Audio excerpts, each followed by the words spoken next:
Greetings. I'd like to spend a little time today and address informal social control. Referring back to Chapter 1, your author, Professor Chris, defines social control basically as how societies get people to follow the norms or to conform. And then in Chapter 2, he goes ahead and creates a typology of social control focusing on three primary types: informal, legal, and medical. And then he talks about sanctions and social control as a dependent or an independent variable in research studies. He gives an example using labeling theory.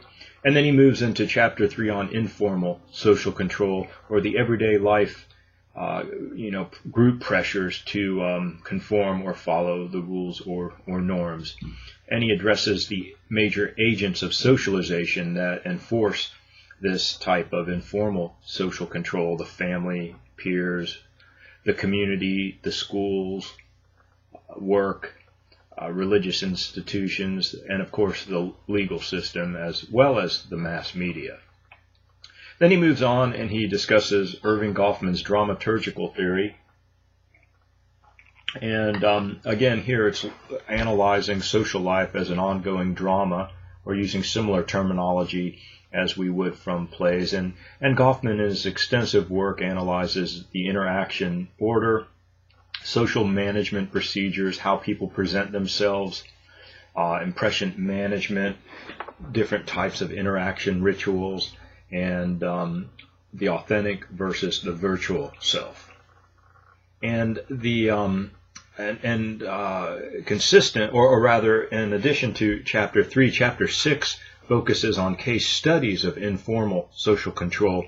And Chris does an excellent job presenting housing segregation, the code of the street, and also negative aspects of emerging adulthood, social control of adolescence, if you will. So what I'd like to do briefly is to just present a case study of the social order of everyday life in reference to smoking. I'm going to start around the 1960s and move to the current time. And I'm not really going to put dates on certain events, but kind of give a chronological history. And I'll start by talking about, in the 1960s, at least where I lived in California, right outside of San Francisco, women walked around in bathing suits and had these wooden crates that they carried samples of cigarettes, 5 cigarettes per pack, and they would give them out to people. Basically, they were marketing, advertising for the company, and they would even give them to kids and tell them to give the cigarettes to their parents. Some of these kids started smoking age 8 or 9, and they get the cigarettes directly and free from the women who were working for the industry. And so some kids started smoking in that region at a very early age. Interestingly enough, when kids would get caught smoking, and often they'd smoke to act tough or to role model their parents perhaps, or other, smoking was much more popular in the 1960s than now. But one of the interesting features was that it seemed that the fear wasn't related to negative health effects from tobacco, but it was related to the fear of using matches and starting fires. And so there were some cases of kids who got caught smoking, 8, 9, 10-year-olds, and their sanctions or punishment, if you will, was a visit to the fire department, who had put together a fire safety presentation. So they want to talk about problems related to smoking. The big problem was that they were using matches, and there was the fear that they throw down a match and start a fire, or they would throw a lit cigarette in. And a lot of kids would smoke in more wooded areas where the risk of fires were pretty high. Also, we see there's lots of people smoking on television. I've even seen advertisements of physician smoking a cigarette and advertising a product. Also, we had cigarette machines that were often in bars and restaurants, and someone would put in, the right amount of change and had, 25 different types of cigarettes they could select and pull the lever and the pack would come out, often with a pack of matches as well. But we began to see a stronger focus on health dangers to smokers and also to infants and children, and we began to see the development of more research and no smoking sections in certain areas in private facilities like restaurants, and we began to see more limits on advertising and more health warnings on packages as well as on advertisements. We also began to see lawsuits and stronger control from the legal as well as the medical institutions. We also saw some very interesting practices. For example, in the 1970s, these stores would sell marijuana smoking devices referred to as bongs, but they had big signs up in the store that said that none of these pipes are supposed to be used for illegal purposes, and then they would actually have the person who purchased that pipe sign a form saying that they understood that this pipe is not used for illegal purposes.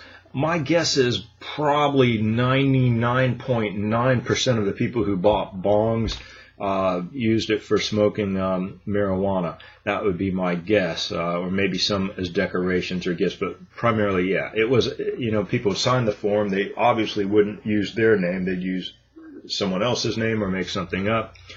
So it's kind of interesting to look at the attempts to regulate, the attempts of social control. And we also saw the machines pulled out of the restaurants and bars. We begin to see more smoke-free zones and more media warnings, and actually commercials paid for through lawsuits and agreements, legal agreements, pointing out the dangers of smoking, as well as what we began to see as dangers related to exposure to secondhand smoke, especially among infants, children, and those with compromised respiratory illnesses. We also began to see the economic aspects of smoking became constructed as a major health cost. We began to see organizations and businesses try to help their employees to stop smoking.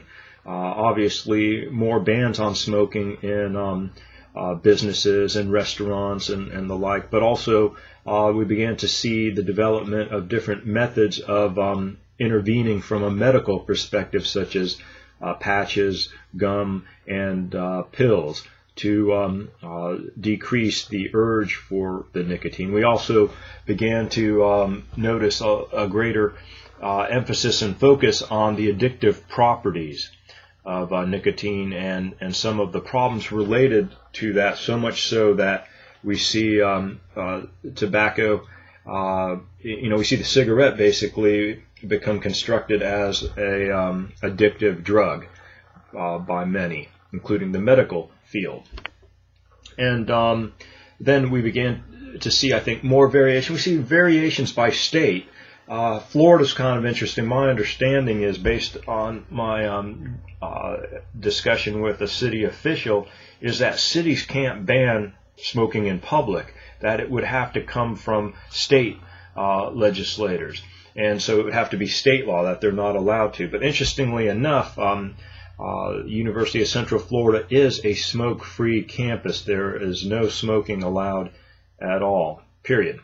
And in some cities, for example, and some areas, I'm aware that they have voluntary smoke-free patios. Now, when I first heard of that, I thought, that doesn't make much sense. So you're telling people to voluntarily not smoke. But if they want to smoke, that's fine. Why bother? But what that actually meant was that they were smoke-free patios, the restaurant voluntarily decided to make smoke-free, that they had control of a certain amount of space in front of their entrance to their restaurant or their coffee house or their store or whatever. So that's kind of interesting as well. I wish I took a photograph of this, and I probably should at some point, but there's actually a cigar shop up the street, and obviously they have tables on the patios, and it's not voluntary smoke-free, but they have 2 or 3 chairs, maybe I'd say maybe 15 feet from the entrance, and that's where people sit and smoke cigars. And then maybe 6 feet from that, they have a table for 2, and it has a sign that says no smoking on this table. So it's actually a cigar shop, and in the middle of this whole thing, they have a no smoking table. So I don't know the reason behind that. I'm tempted one day to stop and just ask them to explain the rationale, simply because I'm curious as a sociologist and wondering, were they told to do that? Was it a regulation? Was it voluntary? Was it requested? Or is it, supposed to be a joke? I don't know. But there's a lot of debate, and I think the debate is going to get much stronger because of the different social control organizations, agencies, and certainly I would be remiss not to mention the tobacco industry, and politicians have a great deal of social control in the smoking area as well. And so we kind of have the informal control when we get back thinking about parents controlling, trying to regulate what their kids do in regards to smoking, and then the advertising. Is smoking allowed in high schools? Some schools years ago had smoking patios for the students during recess. I don't know if that's the case anymore. Are we seeing some changes? My understanding is that there were some legal changes relating to the smoking of the hookah recently in the state, and I don't have those laws with me right now, but I certainly understand there were some major changes there. And it will be interesting to continue to see what happens as technology evolves, as we see different types of regulation. We see public opinion, we see the medical industry, and all these other, hash it out basically in the court of public opinion, and also for legal change if that's something that they go after.